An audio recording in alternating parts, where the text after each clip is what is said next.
bawat mamamayang Pilipino na patuloy na sumusubaybay at nagbabantay sa mga pinakahuling kaganapan sa loob ng ating pamahalaan. Sa pagkakataong ito, muling yumayanig ang mataas na kapulungan ng Kongreso dahil sa isang napakahalagang legal at institusyonal na isyu na formal na inilabas ni Senator Loren Legarda.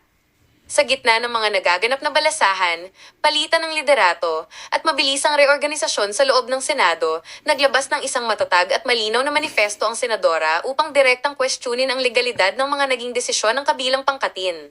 Partikular na tinutukoy rito ang mga pagkilos na naugnay sa grupo ni na dating Senate President Tito Sotto at Senator Ping Lacson.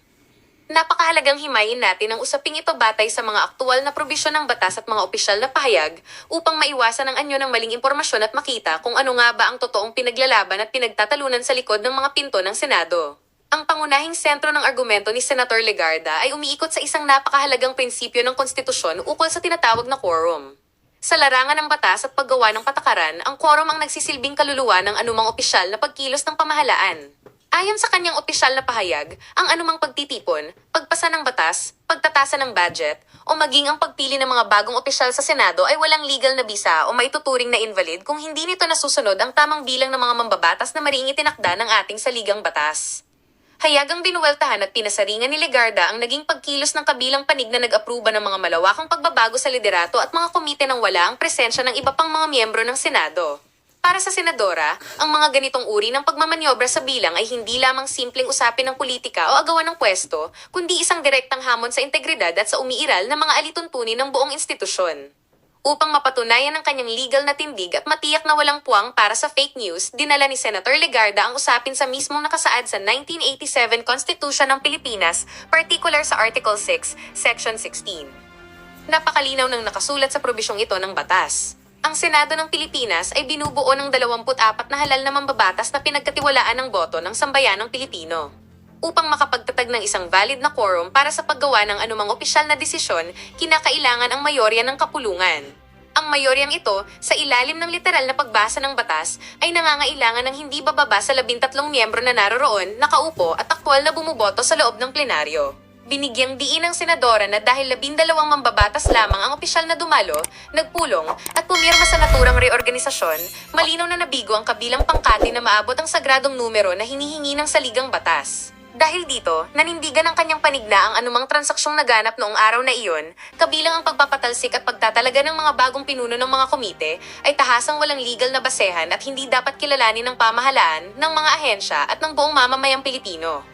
Ipinunto pa ng senadora na ang pansamantalang pagkawala, hindi pagdalo, o ang pagkakaroon ng suspensyon ng ilang mga miyembro ng Senado ay hindi kailanman maaaring gamiting dahilan, katwiran, o palusot upang ibaba ang standard ng konstitusyon.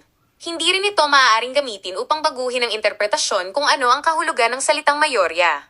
Ang mandato ng bawat isang senador ay nanggagaling sa milyon-milyong Pilipinong bumoto sa kanila sa pambansang halalan. Kaya naman, ang pagwawalang bahala sa boses at presensya ng iba pang kasapi ng mataas na kapulungan ay nangangahulugan din ng pagwawalang bahala sa karapatan at representasyon ng mga mamamayang nagpadala sa kanila doon. Sa pamamagitan ng pagtayo sa matibay na argumentong ito, ipinapakita ni Legarda na ang kanilang kasalukuyang laban ay hindi lamang umiikot sa kung sinong individual ang dapat umupo sa pinakamataas na pwesto o kung sino ang hahawak ng kapangyarihan sa mga komite. Ito ay tungkol sa pagtatanggol sa tamang proseso, sa pagsunod sa batas at sa pangangalaga sa saligang batas na siyang pinakapundasyon ng ating demokrasya. Kung ating susuriin ang takbo ng mga pangyayari, ang hidwaang ito ay nagdudulot ng isang malalim na krisis sa loob ng institusyon. Sa kasalukuyan, patuloy ang matinding girian sa pagitan ng dalawang pangkatin sa Senado kung sino nga ba ang may tunay, legal, at moral na karapatang mamuno sa mahahalagang komite, lalo na sa mga nagpapatuloy na investigasyon ukol sa pambansang budget, flood control at iba pang mga usapin. Sa kabila ng mga counter-argument ng kabilang panig na nagtatanggol sa kanilang ginawang mabilisang hakbang at nagpipilit na sapat na ang kanilang naging aksyon, nananatiling matatag ang manifesto ng grupo ni Legarda na huwag umundur sa literal na kahulugan ng batas. Ang kaganapang ito ay nagpapakita lamang sa publiko kung gaano kahalaga ang pagkakaroon ng isang transparent, malinis at hayag na pamamaraan ng pamamahala. Ang bawat desisyon na makakaapekto sa buong bansa ay dapat ginagawa sa harap ng publiko, may sapat na deliberasyon, at higit sa lahat, naaayon sa tamang regulasyon, sa halip na idaan sa mga biglaang pagbabago sa panuntunan ng kapulungan. Sa ganitong uri ng mga komplikadong isyu, napakadaling magpadala sa mga naglalakihang pamagat sa internet na kulang sa konteksto o naglalaman ng mga exaggerated na impormasyon. Ngunit kung pananatilihin natin ang focus sa kung ano ang nakasulat sa manifesto at kung ano ang sinasabi ng saligang batas, makikita natin na ang usapin ay bumabalik palagi sa technicality ng batas. Hindi ito isang simpleng away-bata ng mga politiko, kundi isang seryosong usapin kung saan ang interpretasyon ng batas ay maaaring magtakda ng direksyon ng ating pamahalaan. Kung hahayaan nating maipasa o kilalanin ng isang desisyon na kulang sa kinakailangang bilang ng boto sa ilalim ng quorum, nagbubukas ito ng isang mapanganib na halimbawa o precedent para sa mga susunod pang mga desisyon ng gobyerno. Maaari itong maging niche kung saan sa hinaharap, kahit anong pangkatin ay maaari nang magdeklara ng sarili nilang bersyon ng liderato ng hindi sumusunod sa tamang bilang na itinakda ng konstitusyon. Kaya naman, ang panawagan ng maraming eksperto sa batas at ng mga mapanuring mamamayan ay ang agarang paglilinaw sa isyong ito gamit ang tamang legal na proseso. Habang patuloy na nagpapalitan ng argumento ang magkabilang panig sa pamamagitan ng media at mga opisyal na privilege speeches, na sambayanan naman ay nananatiling nagmamasid at naghihintay ng pinal na kalutasan. Ang integridad ng Senado bilang isang independenteng institusyon ay nakasalalay sa kakayahan nitong lutasin ang sarili nitong mga panloob na krisis nang hindi sinasakripisyo ang tiwala ng taumbayan at ang respeto sa ating mga batas. Ang bawat hakbang, bawat boto at bawat lagda ay may katumbas na pananagutan sa kasaysayan ng ating bansa. Bilang pagwawakas, ang pagbabantay sa mga isyong tulad nito ay patunay lamang na ang mga Pilipino ngayon ay mas naging mapanuri at mas naghahanap ng katotohanan. Hindi sapat na makinig lamang sa mga haka-haka o sa mga komentaryong walang sapat na pinagbabatayan. Sa pamamagitan ng pag-unawa sa kahalagahan ng quorum, sa tamang interpretasyon ng Article 6, Section 16 ng Konstitusyon, at sa pagkilala sa mga opisyal na manifesto ng ating mga mambabatas, mas nagiging malalim ang ating pakikibahagi sa pagpapatakbo ng ating lipunan. Patuloy nating babantayan ng legal na usaping ito sa loob ng Senado na may mataas na pagsusuri, tamang konteksto, at higit sa lahat na may pagmamahal sa katotohanan, katapatan, at sa konstitusyon ng Pilipinas. Maraming salamat sa inyong patuloy na pagtitiwala at pagsubaybay sa ating mga ulat na tapat, ligtas, at nakatutok lamang sa tunay na katotohanan. Sa mga kapwa ko Pilipino, malinaw na nakasaad sa konstitusyon. Walang sinumang senador ang maaaring lehitimong tumayo bilang Pangulo ng Senado batay lamang sa 12 boto. Ito ay pinagtibay sa ilalim ng 1987 Constitution. Sa Article 6, Section 16, Subsection 1 ng 1987 Constitution. The Senate shall elect its President by a majority vote of all its members. Ang ibig pong sabihin, makakapaghalal lamang ng isang Senate President kung makakuha siya ng mayoryang boto ng lahat ng miyembro ng Senado. Ayon po sa konstitusyon, 24 ang kabuuang bilang ng mga halal na senador. Kaya naman, 13 po ang kinakailangan para magkaroon ng mayorya.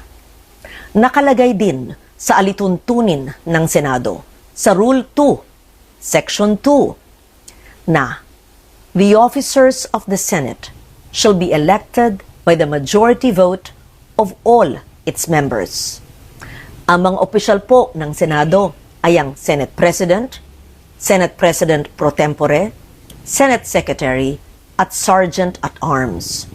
Hango at nakabase po sa ating konstitusyon ang mga alituntunin ng Senado, kung kaya't tulad sa Senate President, boto rin ng mayorya ng lahat ng miyembro ng Senado ang kinakailangan upang magtalaga ng Senate President pro tempore, Senate Secretary, at Sergeant at Arms. Malinaw, 13 boto ang kailangan. Sabi din po sa Rule 15, Section 44 ng alituntunin ng Senado na except during the election of officers, a majority of the senators shall constitute a quorum. Simple lang po ang kahulugan nito. Iba po ang bilang na kailangan para sa quorum. Iba rin po ang bilang na kailangan para po sa eleksyon. Kapag eleksyon po ng mga opisyal ng Senado, kailangan ang mayoryang boto ng lahat ng miyembro ng Senado upang sila'y mahalal. Kaya naman, sa kabila ng aking paggalang sa aking mga kasamahan, labag sa konstitusyon at alituntunin ng Senado, ang nangyaring pagtatalaga ng Senate President pro tempore, Senate Secretary at Sergeant at Arms dahil 12 senador lamang ang nasa plenaryo na bumoto. Kulang ng isang boto para masabing mayorya ng lahat ng miyembro ng Senado ang bumoto para sa pagbabago ng liderato. Samantala po, sa chairmanship naman ng mga komite ng Senado, malinaw din ang saligang batas sa ilalim ng Article 6, Section 16, Subsection 2, kung saan sinabi na, a majority of each house shall constitute a quorum to do business. Ibig sabihin po, 13 senador din ang kinakailangan na kabilang sa sesyon ng Senado upang makagawa ng anumang opisyal na gawain o quorum, kung kaya't labag din po sa konstitusyon ang naganap na pagdeklarang bakante at pagtatalaga ng mga chairperson sa mga ilang komite. Madalas pong binabanggit ang mga nasa minorya ang kasong Avellino versus Cuenco upang palabasing lehitimo ang naganap na takeover sa Senado. Pero hindi po maaring gawing shortcut ang Avellino upang pababain ang bilang ng mga senador na kailangan para sa quorum, sa eleksyon, at para magkaroon ng reorganization sa Senado. 1949 pa ang kasong ito at naganap sa ilalim ng 1935 Constitution. Nagbago na ang ating saligang batas, 1987 Constitution na ang sumasaklaw po sa atin. Dito, malinaw na 13 ang kinakailangang boto para maghalal ng Pangulo ng Senado at parehong bilang din ang kinakailangan para sa pagboto ng mga opisyal. Hindi rin bago ang patakarang ito noong pang 1973 Constitution. Malinaw na ring nakasaad na ang Speaker ng National Assembly ay dapat mahalal sa pamamagitan ng mga mayoryang boto ng lahat ng miyembro. Kung tatanggapin natin na maaring basta-basta na lamang bawasan ang bilang ng mga senador na kinakailangan para sa eleksyon ng mga opisyal at pinuno ng mga komite, malaki ang magiging epekto nito sa operasyon ng mataas na kapulungan. So tuwing may mga senador na nagkakasakit, nasa abroad, pansamantalang wala sa session, na aresto, na detina, at iba pang kadahilanan, maaring gamitin ang dahilan na ito para palaging mag-reorganize ng Senado. Pag nangyari po yun, hindi na representasyon ng taong bayan. Interes at issue ng panahon ang magtatakda kung sino ang nasa mayorya at mga opisyal ng Senado. Ang magiging labanan na lang ay kung sino ang makakapagbawas ng pisikal na presensya ng kabilang panig sa bulwagan. Dapat manatiling representasyon, interes ng nakararami, performance ng bawat isa, at issue ng panahon ang batayan kung sino ang magiging mayorya at pinuno ng Senado. Ang konstitusyon, ang gabay ng ating demokrasya. Ito ang dapat nating ipaglaban para sa Senado, para sa ating mga institusyon, at higit sa lahat, para sa bawat Pilipino. Si Loren Legarda po, ang inyong Senate President pro tempore. Maraming salamat. Ni Atty. Baligod ay totoo. Your Honor, ako po yung naka-experience doon sa Maidas. Pwedeng pakidetalye po ninyo? Your Honor, unang dumating po yung VIP. Sino po yung VIP? Si Senator Erwin Tulfo, Your Honor. Tapos po, maya-maya dumating din po yung dalawang babae.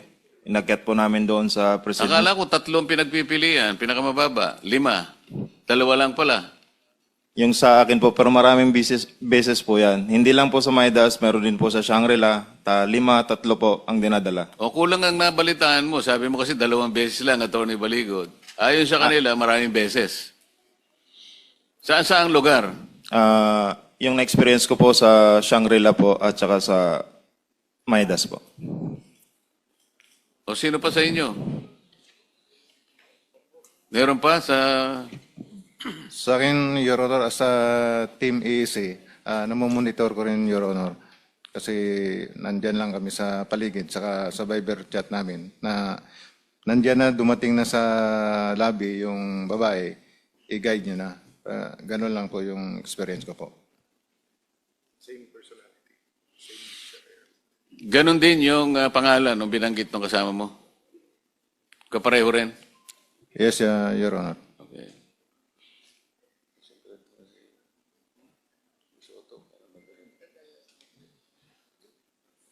Mr. Chairman, the issue kasi here is bakit ayaw ituloy ito. And if ginamit ni Senator Soto at Senator Lacson for false accusation or selective justice, because lumalabas dito magkakampi yung DOJ Ombudsman at witnesses. At sila nakakapili kung sino ang state witness at hindi. No? Ang aking balita sa case ni Senator Joel Villanueva, in fact, 4 yung version na lumabas dito, tapos bumaliktad na nga yung 2. So medyo magulo yung mga storya. So I was just really surprised bakit ganun ang reaction. Alam mo, nung nag-umpisa to, hindi natin kalaban ang Malacanang yung dito sa changing of here. In fact, may mga dialogues through informal channels para sabihin, trabaho tayo, economics, impartial na impeachment, no? Meaning fair sa dalawang side. Pero nagulat kami bakit ganyan reaction at ayaw talaga matuloy ito. So yung pala, may mga personality na nababanggit from the 11 senators and then yung nabanggit ko kanina na may tinatakot na ilan miyembro na babanggitin o hindi. No? So I really hope that you will have your day in court, so to speak, meaning a real interview by the DOJ, by the Office of the Ombudsman. I think, Attorney, the individual affidavits will be important. And I really hope you keep your group together. And siguro mananawagan lang ako sa mga kababayan natin kung kayo'y naniniwala sa grupo. Yun nga, they're existing now by ambag-ambag. I don't know how, but siguro through Attorney Baligod, because their daily lives ng kanilang pamilya continues. And we don't know if this scandal will be 1 week, 1 month, 1 year, because tip of the... So lumalabas sa inyo, no, 2022 pa lang? When was the first delivery? Sir, paki-mic lang para. September 2022. And they took office June 30. So, hindi pa siguro namang ghost project yan. So, regardless saan galing ang pera, it only took July, August, September. It only, late July, kasi hindi siya naging APRO until SONA after SONA. So, August, September, so parang 2 buwan pa lang may delivery na. So, we're talking about corruption scandals that were already in existence 2022, 23, 24. Bago to sumabog lahat ng 2025. No? So Mr. Chairman, I hope nga that people will continue to help us, point us at the right direction, yung mga tamang witness. And kabaliktaran, kung may nanonood ngayon na tingin nyo ng bobola, nabayaran, nagsisinungaling ang mga kaharap namin ngayon, give us the information so that we will test their credibility. Thank you, Mr. Chairman. From my side, I think we should give them rest. I hope they'll be safe. But I think it's very important we schedule a hearing next week. Tingin ko makikipag-unahan yung 11 kung ano mauna yung special session or yung pangalawa nating hearing. No? But I'm serious, Mr. Chairman. I'm willing to give up the Senate presidency for just so that masunod yung konstitusyon. But I'm not willing to give up the truth. Kailangan matuloy itong hearings na to. Thank you, Mr. Chairman. Thank you, Mr. SP. I share your optimism as well as your frustration. Like you, I do not wish to hold the chairmanship of the Blue Ribbon Committee. Hindi ko ginusto ito. Naibigay lang sa akin ang unang pagkakataon. Kinaya ko, gusto kong gawin din, alang-alang sa bansa. Ngunit tinanggal sa akin. Ngayon ay pinipilit naming buhayin uli para sa ganon ay malaman na ng bayan ang katotohanan. Ngunit dumadaan tayo sa napakaraming pagsubok. Ito nga yung aming pinakikiusap. Sino man ang gustong humawak ng responsibilidad na ito, okay lang po sa amin.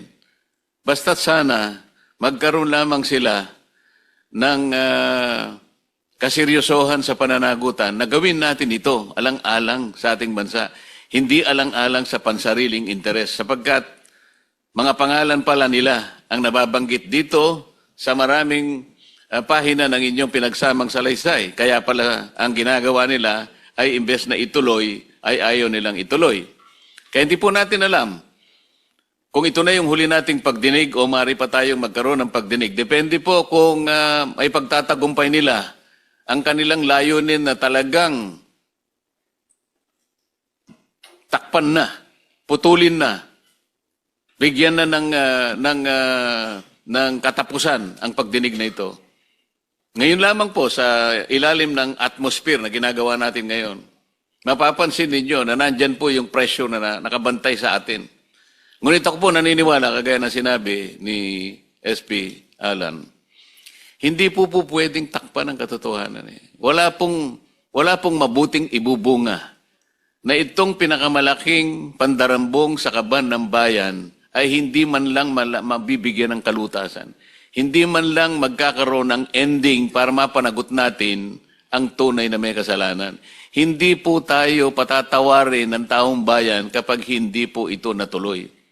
Ngayon, kung gusto po nilang ituloy ito sa ilalim ng kanilang pamumuno, nasa sa kanila po yun.